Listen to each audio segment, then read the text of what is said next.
আরে ভাই মেয়েটাকে দেখ। আমি ওগুলো মেয়েটার দিকে দেখি না, বুঝলি? আমি হচ্ছে খানদানি ছেলে। আমার একটা লেভেল আছে, একটা স্টেটাস আছে, বুঝলি? আমি হচ্ছে অ্যালফা সিগমা স্ট্যান্ডার্ড মেল। আমি যদি এইসব মেয়েদের দেখি তাহলে আমার লেভেলটা কোথায় যায় বলতো? হ্যাঁ, বাই দ্য ওয়ে মেয়েটার আইডিটা পাঠাস তো। কেন? আরে না মানে কি বলে, ইনস্টা থেকে ব্লক করে দেবো, একদম নট ইন্টারেস্টেড করে দেবো, দেখতে ইচ্ছা হয় না আমাকে। তুমি ফুল আমি কলি, নাম্বার দিও কথা বলি। আরে শুনো না, নাম্বারটা দিয়ে যাও। কি রে তুই এটা কি করছিস? আরে আরে আজকালকার মেয়ে জানিসই তো, নাম্বার চাইতে লেগে যায়। হ্যান্ডসাম ছেলে দেখলো নাকি নাম্বার চাইতে লেগেছে। কি বলবো এদেরকে বলতো? আমি নাম্বার দিইনি, আমি বলছি যাকে তাকে নাম্বার দিন, আমি ভাই দিয়েছি। দেখ ভাই, মেয়েরা হচ্ছে লাইফের ডিস্ট্রাকশন, মেয়েদের আমি পাত্তা দিই না। তুই মেয়েদের পাত্তা দিস না, মেয়েরা তোকে পাত্তা দেয় না? ওকে ভাই। আচ্ছা ভাই, নর্মাল একটা এমনি একটা ক্যাজুয়াল কথা জিজ্ঞেস করছি।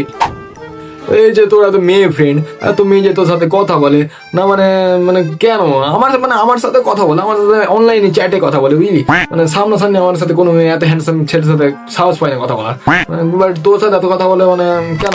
চুপচাপ পাঁচ মেয়েদের এই নজরে না দেখে এই নজরে দেখ, তোর সাথে কথা বলবে, যত সব।